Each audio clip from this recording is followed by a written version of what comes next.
but then there's no growth. But then there is no growth. And you're never going to get to the other side and see what you could potentially reach if you can leave that behind.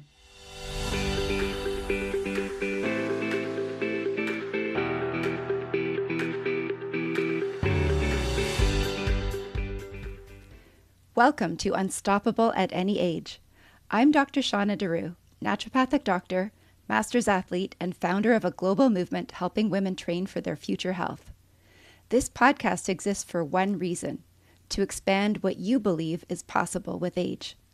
Each week I sit down with women who are redefining the trajectory of their lives, athletes, scientists, founders, and leaders who are continuing to build strength, performance, and momentum in their 40s, 50s, 60s, and beyond. Along the way, we explore the science of metabolic health, movement, and longevity, and the daily decisions that protect your brain, your body, and your future. Because how you move today determines how you live tomorrow. This is Unstoppable at Any Age. Today, I'm going to introduce you to Ramona Milano, who you may recognize as a Canadian actress. But what moved me most about Ramona is not her career on screen. It's the strength, wisdom, and honesty she brings to every conversation. In this episode, we talk about reinvention, grief, identity, and the fierce courage it takes to say yes to yourself after life falls apart. Thank you so much for joining me today, Ramona, and welcome. Thank you. Thanks for having me. You're one of my favorite people from my big reinvention this year, so I'm so grateful that you said yes to this. I'm And so grateful to be a part of it. thank you. So I wanted to open this episode with how I met you last summer because it is a surprise because I didn't go looking for you, but you landed in my life in a really interesting way. I ended up in Burlington last summer, a bit unexpectedly, but it turned out to be a beautiful place to land. And I went to a yoga studio, Power Yoga Canada, basically put my mat down every single day there for a while because it was very healing and such a warm place to be. And I was at a Monday evening deep flow class, and you were Mhm. assisting. Yeah. And yeah, you looked familiar, and I didn't know where from. Usually, when people look familiar, it's because it's a patient from my past or a Mhm. colleague or someone related to my kids. So I looked you up and I found out that you were an actress. And I'm like, Yeah. oh, that's a bit of an unusual connection.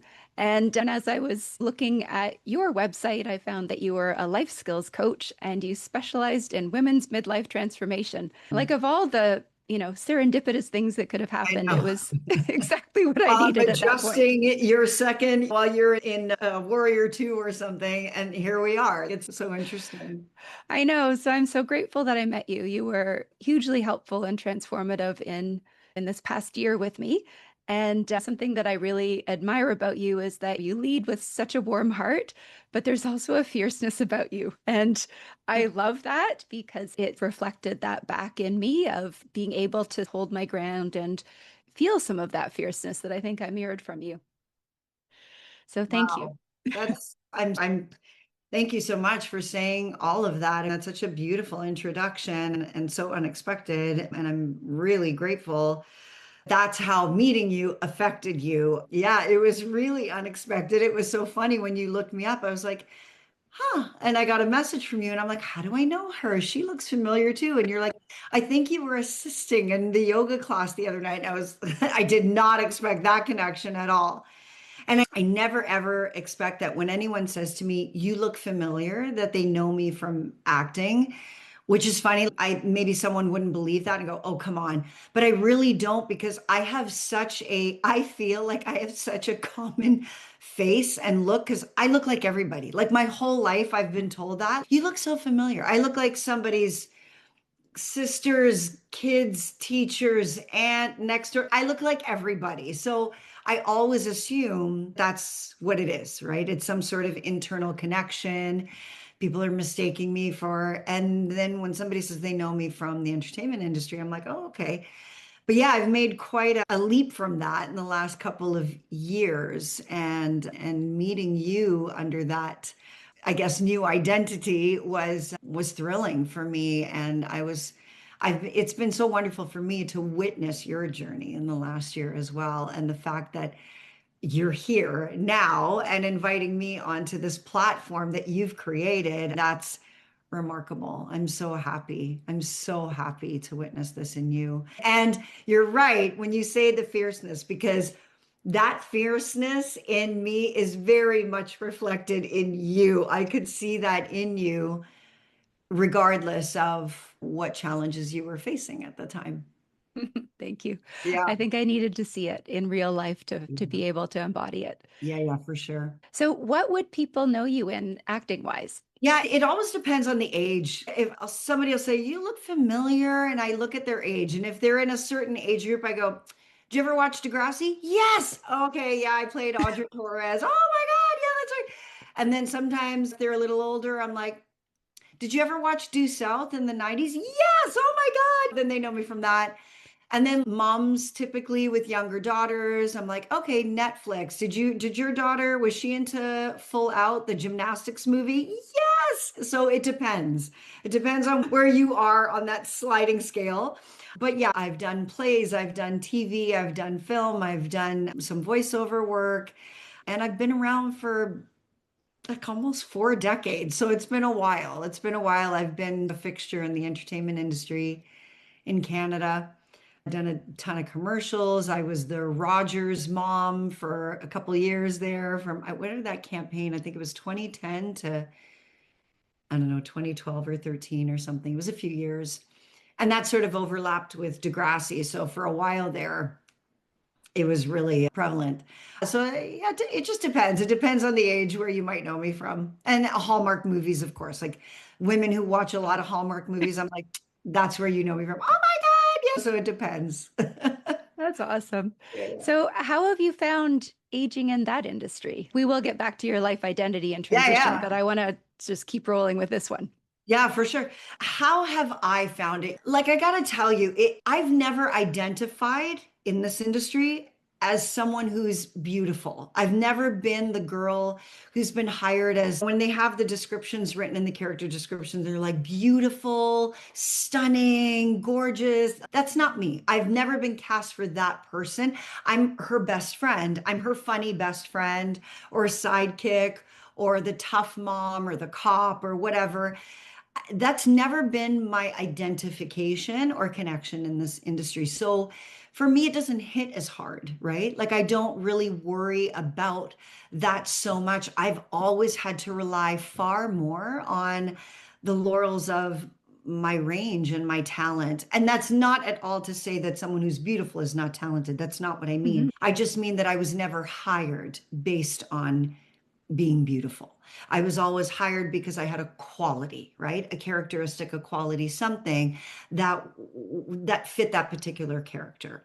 And so when that is your reality, which was very much my reality, my whole career, it's not the image thing was not something that was synonymous with that. So I didn't really have to I didn't really fixate on it. I didn't really fixate on it. And the only thing I ever did was really take care of myself the way I think I would have taken care of myself had I been in any other industry, right? I have pride in the way that I present myself and look. So I just keep up with it at a normal pace. Like I think every other person does. And it's not less than, it's not more than. It's a really moderate kind of level. I'm not really fixated on it. There's so many other things that I follow my interests. And that's not where my interest lies. Yeah, there's a certain base level of like pride in just presenting myself in a way in which I feel comfortable and go, okay, cool. But there's nothing about having to exceed or reach or look a certain, that's a different level for me where it's a little extra. And I'm not interested in that. There's other things that I'd rather achieve and other interests that I have. So that's where my focus goes. So I can't say that it hasn't really been an issue in my professional or personal world. That's so refreshing to hear because what we see in the entertainment industry is quite different. Yeah. And the extremes that women go through to look a certain way or to turn back time. And I always admire the ones who are the real ones who like look Uh, their age and you can see their emotions on their face. so funny that you say that. Listen, I really don't have the older I get, the less judgment I have about people who choose to do something about it because it really is a business that is different from other businesses that way. That pressure is on. And I think if you can relate to being under that description of the beautiful girl, the beautiful leading lady, the gorgeous, when you have fallen under that throughout your career, that is going to hit you differently than the way it's affected me. So, of course, that's going to be a focus of yours for sure. I don't think that there's anything Mhm. unusual about that. I just can't relate. But of course, that would be your focus if that's what you're primarily being hired for. Or if it's an importance, I should say, that you're being under the category of why you're hired. But because it hasn't been for me, I don't really focus on it. And because I haven't, I've been able to see things from a different perspective. So the perspective that I'm coming at it from and the angle that I'm coming at it from is what you just said. So when I'm coaching people, for example, I'm watching a lot, right? I'm not Mhm. fixated just on myself. I'm watching others. And when I watch others, what I see is expression. What I see is that emotion emulating through your eyes, in your face, close ups, right? So I'm watching that and I'm like, wow, why would you ever want to get rid of that? So I'm coming at it from more of, I guess, more of a director's kind of POV rather than allowing that description to overshadow my identity. I love that. Does that make It sense? does. That's how I feel. So that's been my POV. Like that's why I come at it from that angle. Yeah. Awesome. Thank you. Yeah. So tell me about your identity shift because I see it continue to evolve with what you're posting online. You became a yoga teacher, and now you're teaching fitness classes, and tell me the whole thread of all of this. Taking yoga for 22 years now, right? It was my 34th birthday. And my mom bought me as a gift, she got me like a yoga retreat, like a weekend yoga retreat to go away, her and I, and do this little yoga retreat for the weekend. And I had never done a yoga class before. Like maybe from time to time in different fitness classes, they had introduced something or I had taken it sporadically here and there, but it wasn't something that I really kept up with or knew much about. And so I was like, oh, okay, cool. And I just saw this as more of a bonding time for me and my mom, right? To get away and have this nice weekend together. And I'll tell you what, we left on a Friday. We did yoga that Friday night. We did it all day Sunday. We did it Saturday, sorry. Then we did it Sunday. And then we left. We came home. Monday morning, I got in my car and I drove to that yoga studio when I lived in Bolton at the time. It was run through, there was a studio at the time called Joy of Yoga. And that's who did the woman who owned Joy of Yoga. I forget her name, Marianne something or other. She was my very first yoga teacher, and she was the one who ran that particular weekend, which was somewhere in Aurelia, I think. And I drove to her studio on Monday morning, and I was like, I don't know what you did to me this weekend. I don't know what just happened, but that was like nothing I've ever experienced before and I want more of it. Sign me up, take my money, please. And I never looked back. I don't think I ever went back to a gym. Maybe there were a couple of times in the years after that I thought, you know what, it's been a few years now. Maybe I'll give it a shot. And I'd try and I'd go back to a gym and be like, oh God, no. And I was done. Like I was done with gym life. I never needed to step back into a gym ever again. I fell in love with yoga on so many levels and not really having much idea at that time what a profound way that it affected me on so many deeper levels than just the physical aspect, right? And I think that's why I fell so hard, not even realizing what the why was, but just knowing, feeling that effect, feeling that euphoric kind of effect that it had on Mhm. mentally and emotionally and physically. And so I just got more and more involved and started going to other yoga studios. And anywhere I went, if I was doing a play in Sudbury or Thunder Bay or like wherever I was, I would find the closest yoga studio and I would Mhm. go and take those yoga classes like wherever I was. So I just got so immersed in it. And along the years, people would say to me, oh, you should become a yoga teacher. And I was like, no, this is my solace. This is my sanctuary. I do not want this to be my vocation. I need a place to go. And I never wanted it to be that. And then as I got older, I would say, oh, maybe in my 60s, maybe when I retire, maybe I'll do this when I'm older. Maybe it'll be a hobby. And it was something I put in the back burner, on the back burner in the back of my mind. And And then when I went through the most traumatic event of my life at the end of 2022, where my marriage of 28 and a half years very unexpectedly collapsed. It put me into such a tailspin. And I was absolutely devastated. And I thought I was just falling into the center of the earth, like just into a bottomless pit. And my nervous system was shot to hell. And I tell you, the only thing that really kept me grounded every day was yoga. And I would go to, and it was the dead of winter. So this happened to me in December of 2022. And then in January of 2023, I couldn't breathe. And I just thought, how am I gonna catch my breath? How am I gonna breathe? How am I gonna stay grounded, centered for longer than 3 seconds? Because I couldn't for longer than a few seconds at a time without catching my breath and crying. I was continuously crying. And I started going to yoga classes, hot yoga classes. And that was the only place where I could get grounded and focus, and that hour be spent on my breath, my body, and grounding myself. And even now, talking about it, I get so emotional. It was the only place that really saved me. And I was really lucky. Like, I have a phenomenal mom who was my anchor through everything. And Mm. that's so important. And I had my kids with me, and I have wonderful girlfriends who are my pillars. You can rely on those people as much as you can rely on them, because the person you have to rely on 24/7 is yourself.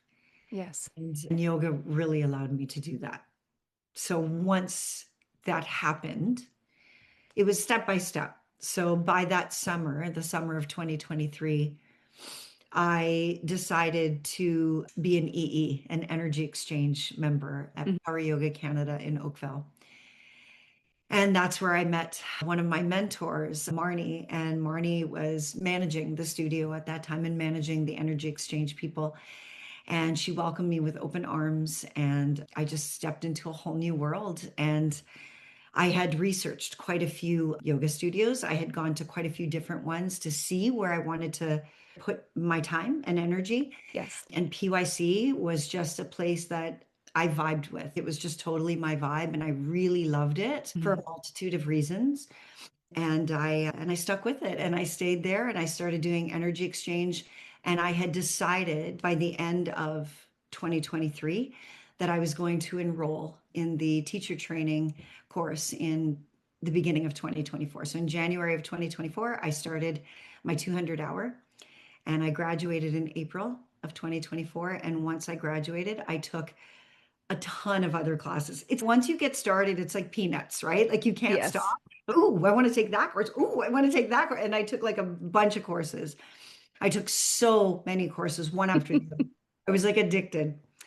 And I loved it. And I started teaching for Ashley Anderson, who's another one of my mentors, and I adore her. I had met Ashley when I first moved to Oakville, and she was a yoga teacher at another studio. And I met her and started going to that studio, and I just loved her style so much. So I started following her. And then I found out that she was the founder of a one of the courses, the professional courses through PYC called, what was it called officially? I think at the time originally it was called Yoga to You. That's what it was originally called. And then once I guess it went under the umbrella of Power Yoga Canada, I think it became Power or, oh my gosh, I can't remember the name. I'll have to find that out and tell you for sure what it was called, because right now I'm having a bit of a senior moment. Power corporate yoga, power. Oh my gosh, I can't remember, but I can't remember right now. But anyway, the point of it is, it was a certification program. And what it taught you was how to bring power yoga to corporate places, like for lunchtime, right? So Awesome. yeah, it's an amazing concept that Ashley thought of in her travels. She was traveling and learning about yoga modalities wherever she was traveling, and then was coming back to Canada and going, oh my God, this is what we're missing. This is what we're missing in our day to day, the average Mhm. person. And this is what HR place departments should be offering within their corporations, because this is actually helping people so much in the middle of their day if they're able to tap in and check in with their breath, and it spills into your mindset and the rest of your day and how you interact with people, how you deal with adversity, how you deal with stress. Of course. It was an amazing idea, and she found out all the research on it and all the statistics, and so she went to Power Yoga Canada with that, and they loved it. And so I found out about that certification and I took that right away. That was the first course that I took once I graduated and got my 200 hour. And then in May of 2024, I started working for Ashley. So that was great. And then it just rolled. After that, I just started branching out and working here and working there. And then I had met someone through Ashley's course, actually, this wonderful woman, this angel on earth. And she had reached out to me and said, listen, my family's moving. We're relocating. I think her husband is a lawyer. And she said, we're relocating to the States. And I have a couple of jobs here that they're going to look for replacements for me. And I thought of you. And I remember at the time thinking, why me? And I didn't know what she saw in me. And I was so new at that time, but I was so grateful. And of course, as terrified as I was, and Yes. I felt like imposter syndrome big time, right? Like I did not have the experience under my belt. And especially when I had spent decades working as an actor. I had Hmm. this much experience as a yoga instructor and this much experience as an actor. So I thought, why would you be interested in me? But I didn't question it. I jumped at it, prepared for it, and started going on interviews to fill her spot. And I started landing the jobs, and then it evolved. It just started rolling after that. So I learned a lot through that experience and through my training to say yes, and to say yes, particularly to the jobs that scare you, to the things that scare you, right? Instead of giving yourself permission to just hide behind the fear, to actually abolish the fear by meeting it with saying yes and just preparing for it and whatever happens, but to at least say yes to the opportunity and not shut the door on the opportunity. So I started doing that, and That's incredible. it changed my life. So yoga was hugely transformative to get you through that really rough patch. Yeah. And you created a brand new identity, which I think you needed to step into, right? To move through all of it. Yeah, I really did. And it was really difficult at first because being an actor has been such an integral part of my life and my identity for decades, as long as I can remember. And I certainly didn't lose interest in the art and the disciplinary art of acting or storytelling. I really Mhm. didn't lose my passion for it. But the lifestyle is really hard. It's a very challenging one to keep up.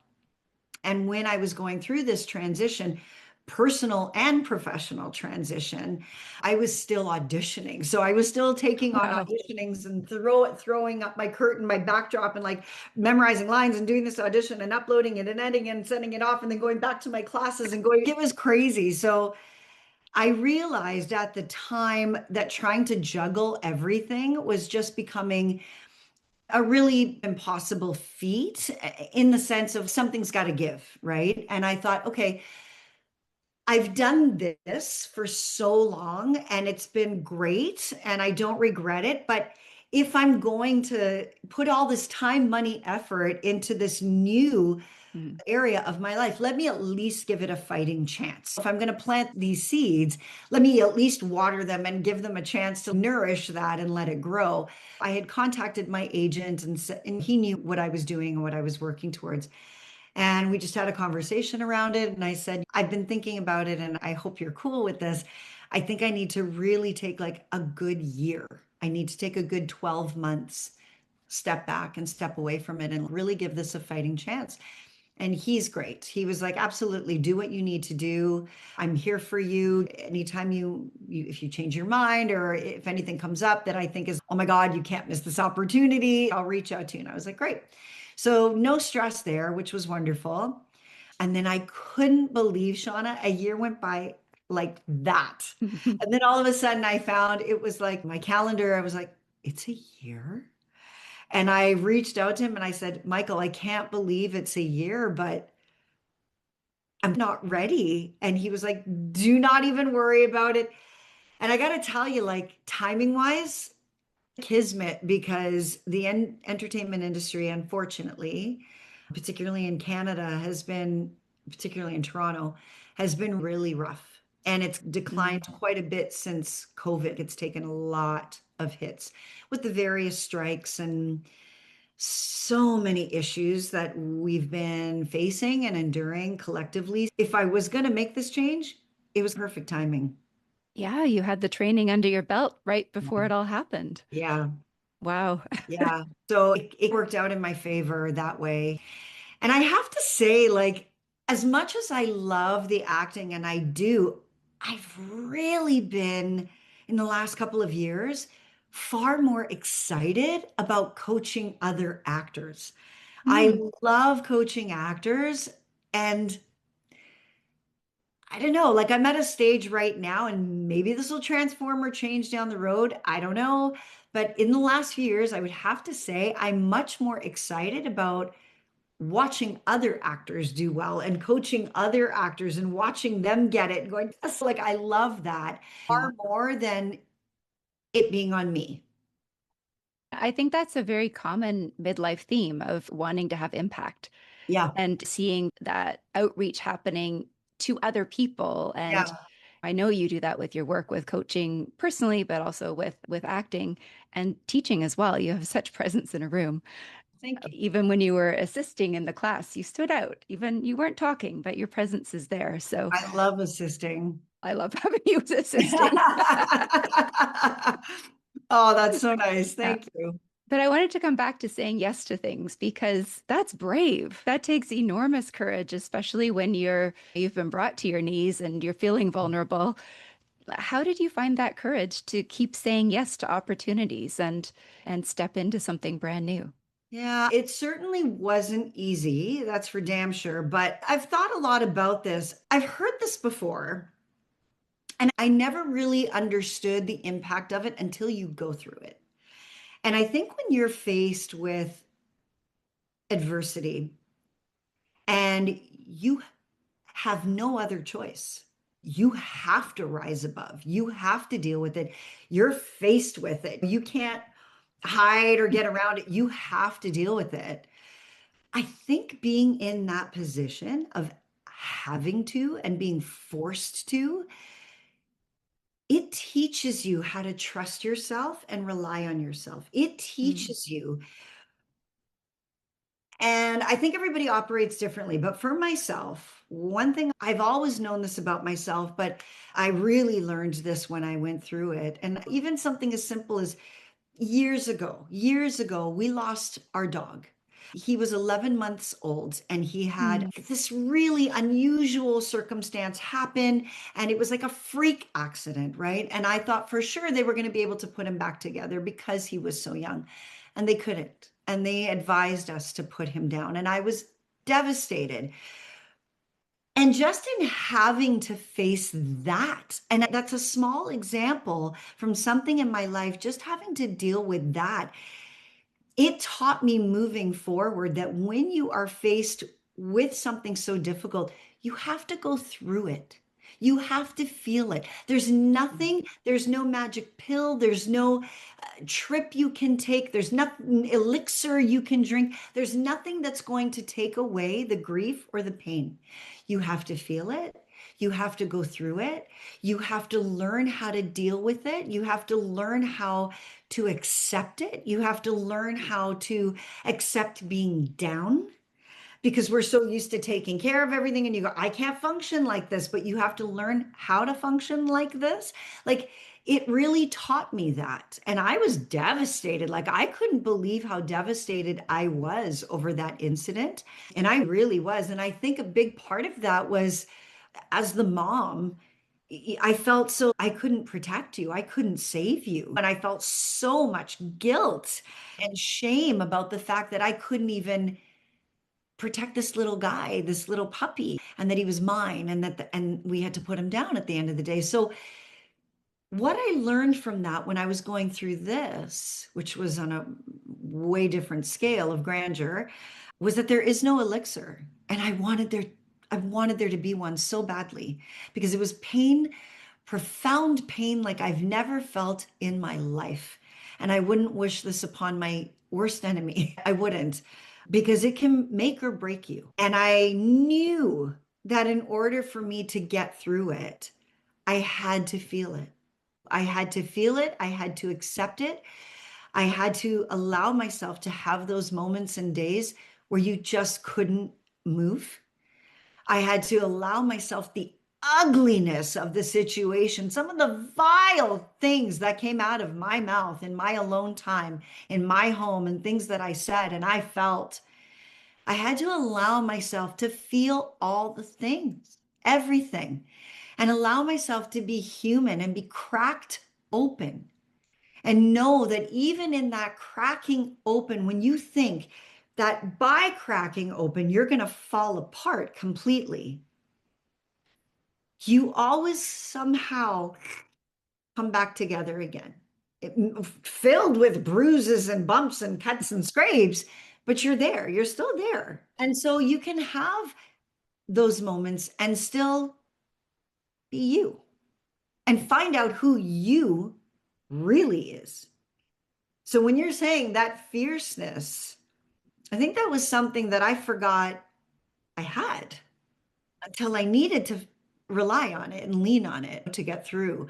So the more I allowed myself the grace of coming apart and being human and being ugly, all the ugly sides of grief and disappointment and devastation and allowing myself to go through it without feeling like I needed to mask it, fix it, cap it, pretend it's not there, hide it, guise it, whatever.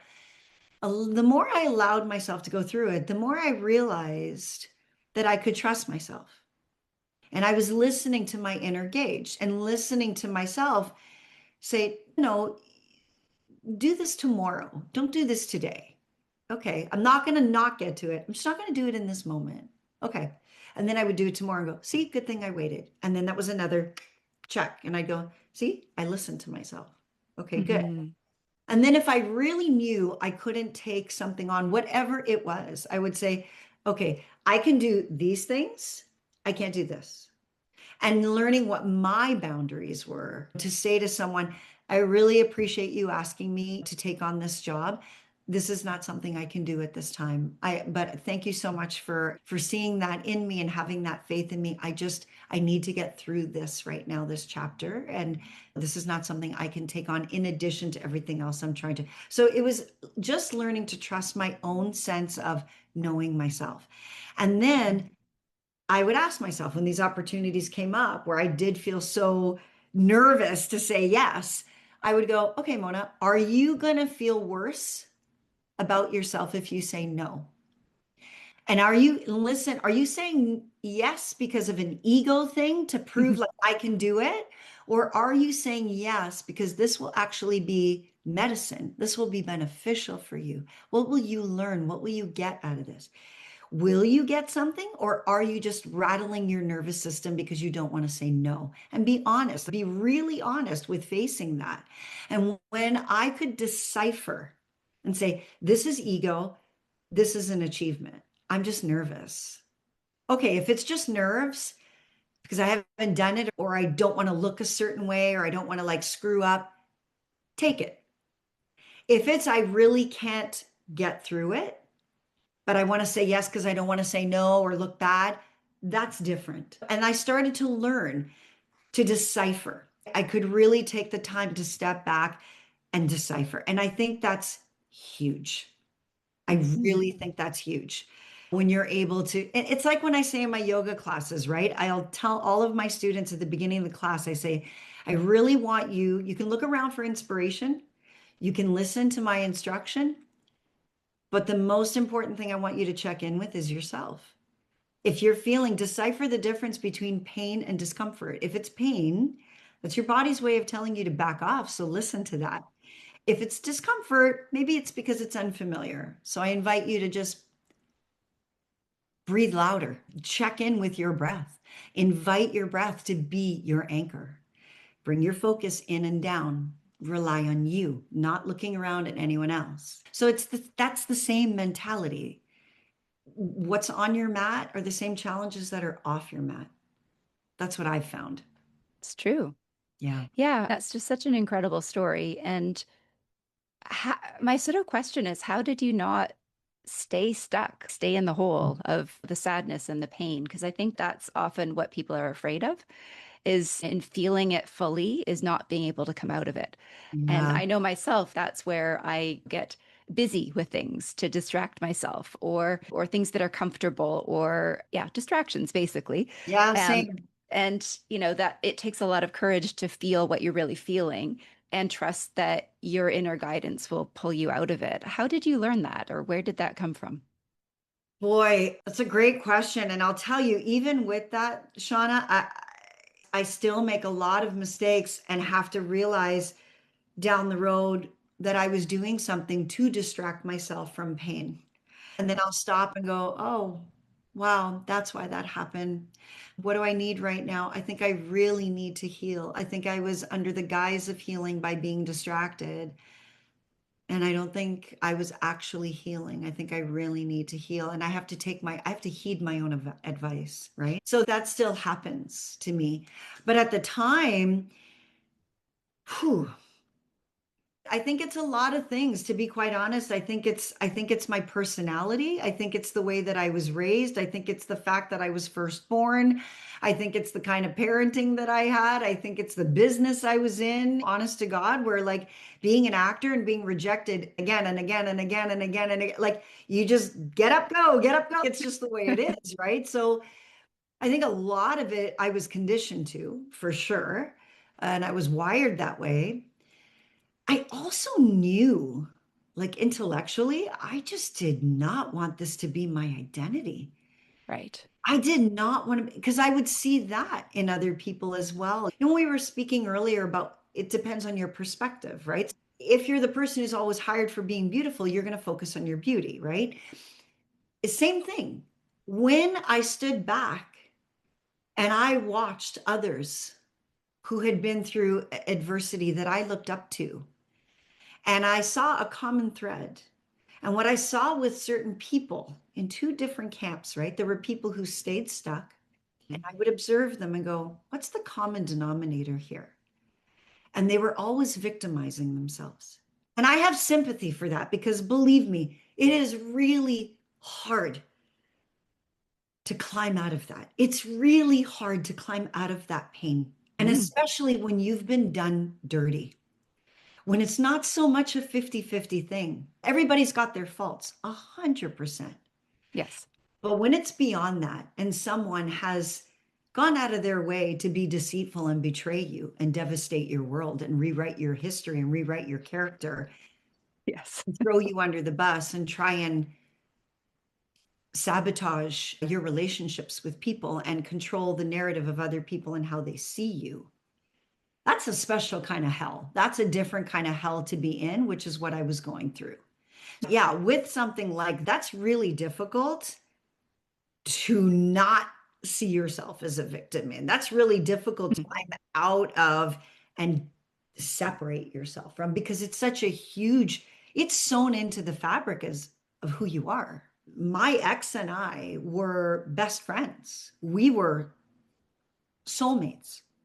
We were mm, soulmates, so I thought. We did everything together. We were simpatico. We were completely in alignment in so many ways for so many years.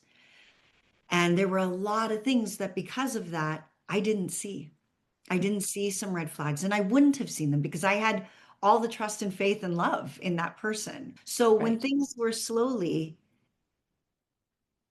insidiously being corroded intentionally, right? I didn't see that. I didn't see that at all because I had the faith and I don't operate that way. So you think you're operating on the same level. I had no idea what was actually happening. So when somebody finds themselves in that kind of a situation, that's really hard to detach yourself from. So I can understand why people stay there. So I don't have judgment in Mhm. someone who does stay there. But because I could stand back and see both camps, Right. I went, I want to be in that camp. Like, I didn't want to be there. So And I what were they knew, doing differently? What were they thinking differently? yeah. So so let's say B, A and B, okay? Okay. The B camp that stayed in that mindset, I think it became such a huge part of their identity. And when that happens, you're getting something out of it. That's really hard to admit. It's really hard to admit. So what are you getting out of it? You're getting sympathy. And I'm not saying this is intentional, okay? But you're getting sympathy. And people will treat you differently or approach you a little differently, or maybe not expect anything of you, or maybe not expect you to move on or get past that because you're here, you're in this story, and you're telling everyone how you've been done wrong by and how you've been done dirty. And all of those things are true. You were. But when you get to stay there, it almost becomes, ironically, as painful as it is, it's almost a security blanket that you get to wrap yourself in and say, I don't have to move from this. I don't have to move from this because it's so freaking painful. But then there's no growth. But then there is no growth. And you're never going to get to the other side and see what you could potentially reach if you can leave that behind. And I think also psychologically, it's hard to leave behind because you do have some sort of a tie still to that connection, to that person, to that identity, to the life you thought you were going to have that is now shattered and gone, which is devastating. And the only way you have it anymore is if you hang on some way, somehow. You know what I Mm, mean? And I'm I not a do. psychologist. I just know how I felt. And I can see that. And I know that hanging on to it at any cost means that it's still somehow there. But if you let go of it, not only now do you have the feat of going, oh my God, I'm in the middle of the ocean and I'm in a dinghy. Who am I? Because I'm not this person anymore. And I haven't achieved this yet. And I'm here floating. And I don't know where I am. I don't know who I am. I don't know where to hang on to. I'm going to drown. And am I willing to detach from this identity and get rid of everything I know and loved and treasured and worked for and wanted? That's scary. Oh, it's terrifying. It's Yes. terrifying. But to me, what was more terrifying was being a relic, was being stuck in that and never enjoying life again and never believing or trusting that there could be another side to another world to the other side of that door if you were Right. willing to walk through it. And that's what scared me is I sat back and I watched both sides and I went, whew, I don't want Camp B, but I definitely want what they found in Camp A. And it's not going to be easy. And I don't know if I'm going to get there, and I don't know if I'm going to make it. But again, asking myself that question that I asked myself earlier, am I hanging on for ego purposes and fear? Or am I going to better myself and learn something from this where it actually may benefit me in a way that I can't even see right now? And that's what I just kept coming back to. And there was just something in the pit of my being that would just go, Mona, you're going to kick yourself if you don't find out. Mm. Kick yourself. Just go. Just do it. Just go. And as you go, you trip, you fall, you scrape, you cut, you bruise, you make mistakes along the way, and you learn a lot of lessons. So, a lot of people that you hang on to or that throw you a rope and say, yeah, come with me, come this way. And you go, okay, great. And then you realize as you're going that maybe that wasn't the right trail or path, but that's okay because it got you out of this hole. It got you out and walking. So maybe you're not going to reach elevated levels with some of the people that you meet there, but it gets you out of the hole and gets you on your path. Yes. Movement, motion, Movement, motion. momentum. Yes. That's right. Yeah. Yeah. So that's what I would say that's in a very long-winded way. That was what got me moving was I had so much fear, like anybody who has to reinvent themselves, particularly in your mid 50s, which was terrifying. But I had way more fear of being a relic in my own devastation. Thank you so much for sharing all of that, because I feel like a lot of women either choose to change their life in their 50s, or like you, it happened to you. It wasn't something you went looking for or changed. Yeah. And it is a challenging decade in a lot of ways of recreating an identity and finding a new way of making impact or supporting yourself with a living or showing up in the world.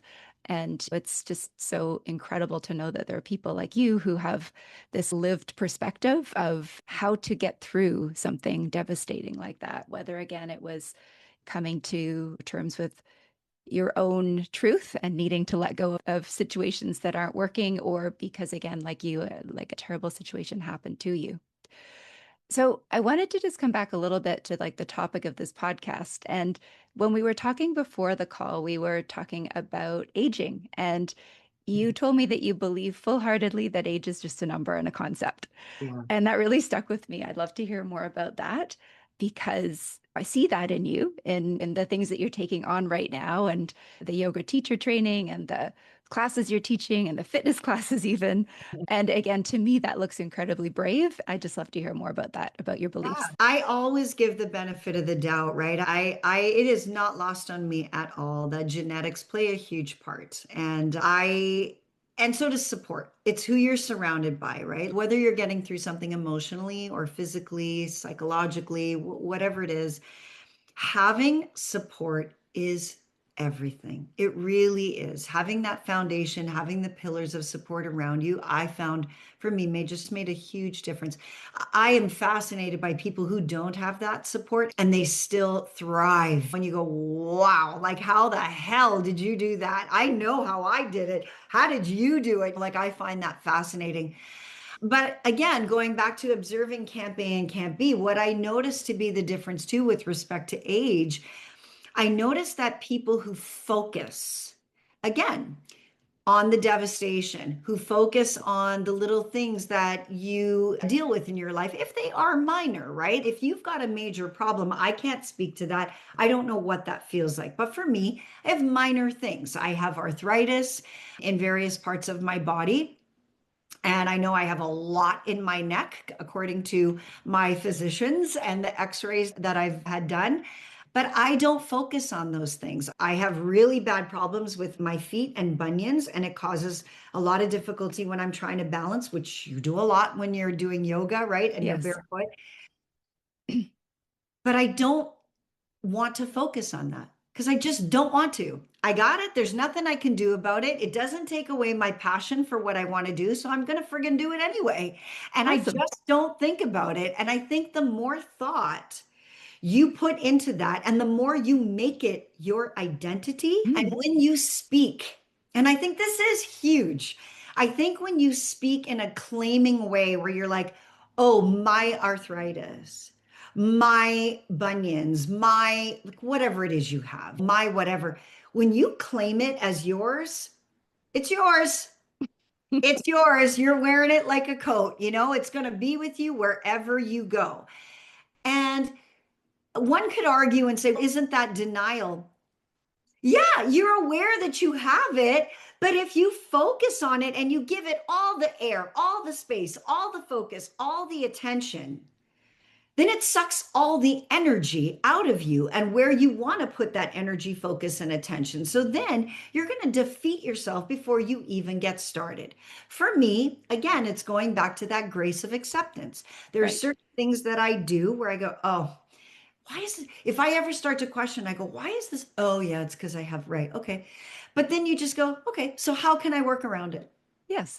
Oh, let's do this. This feels better. Yeah, okay, do that then. And then I do that then. And then that's what I focus on is the modification, the alternative. What can I do instead? It's Hmm. not a matter of walking away from it going, oh, I can't do that. Like I don't want to live that way. I just don't want to. And again, let me reiterate, I understand that I have very mild issues to work around. So I can't speak to if you don't. But for me, I've been around that. I have a few girlfriends who will say, "Oh, my whatever it is, my I can't remember my menopause. I can't." And I'm like, "Okay, man, the more you focus on that and the more you excuse that behavior and the more you cater to it, the more of a reality that's going to be in your day to day." And I just Mm, don't want to do that. that's awesome.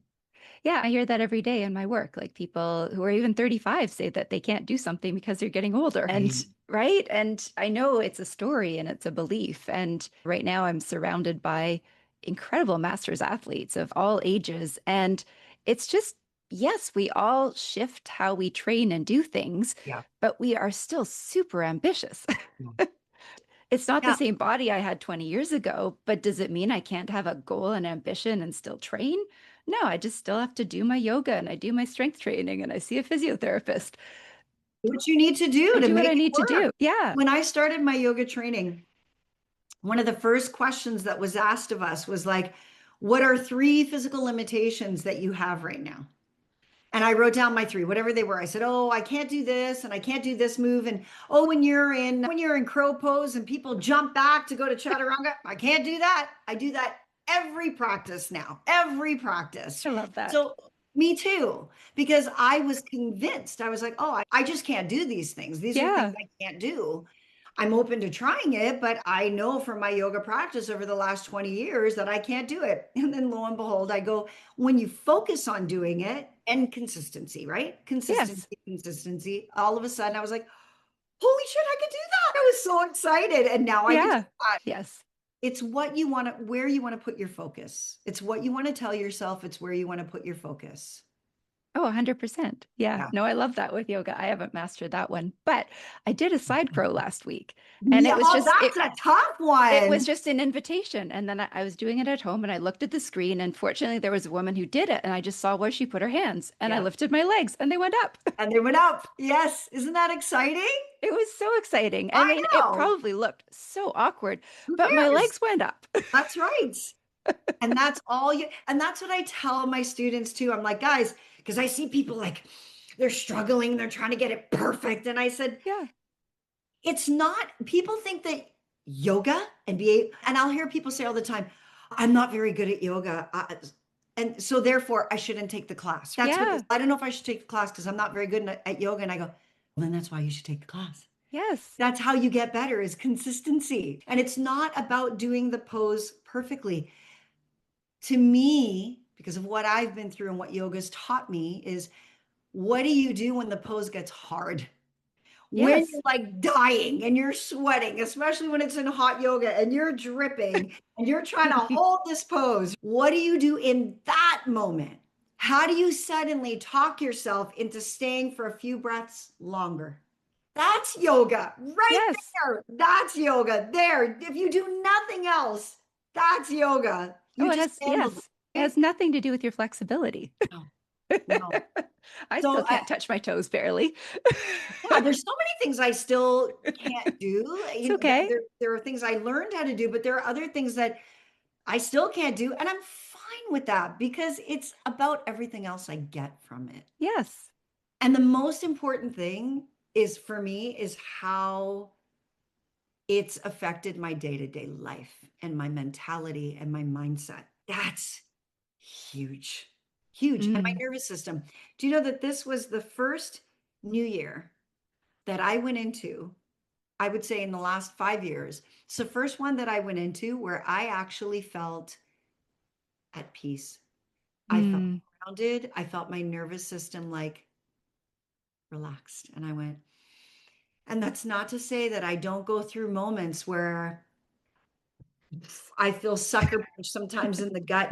Grief is like that, right? Where Yes. it's waves, and you mourn the life that you no longer have, right? While you're Hmm. still trying to keep your head above water and move forward.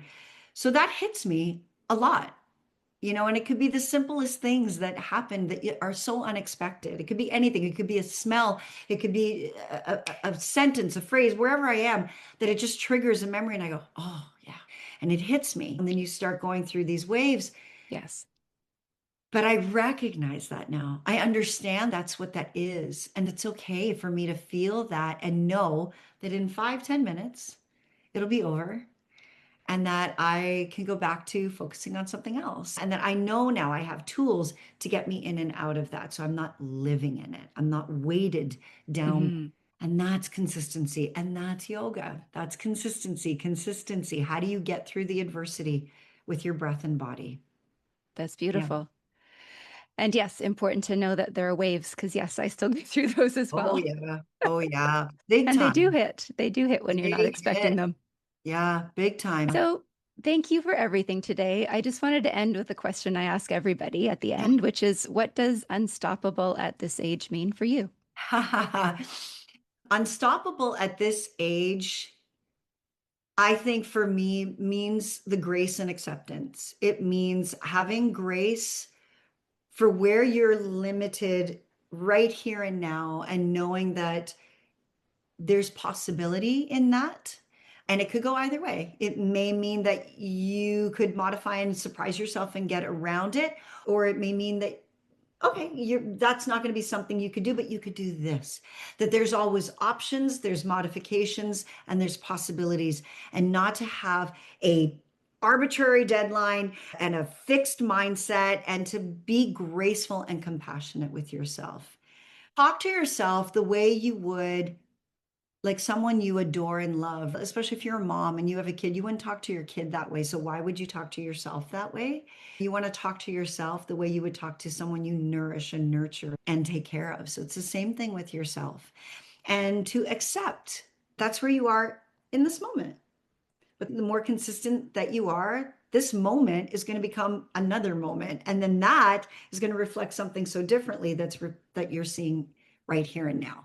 And to be patient with that, to be patient Yes. with that and not lose that will, to not Hmm. lose that will. Yes. It's everything. It's everything. It's everything.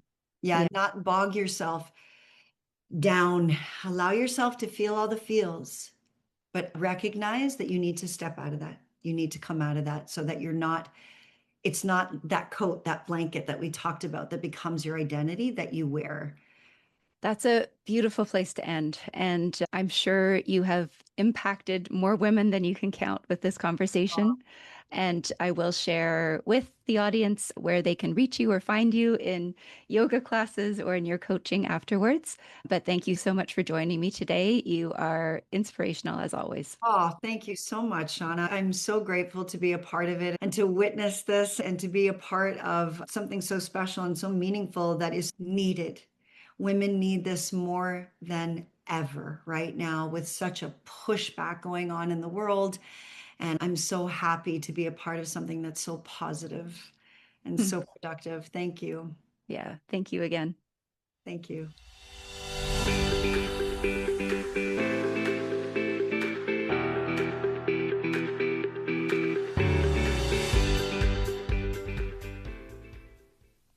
If this conversation expanded what you believe is possible, share it with somebody who needs to hear it. And if you haven't already, follow the podcast so you don't miss future episodes. This podcast is part of a global movement called Women Who Move, helping women train for their future health through daily movement. You can join us at drshawnadarou.com. Because strength isn't behind you, it's built through what you choose to do next. I'm Dr. Shawna Darou, and this is Unstoppable at Any Age.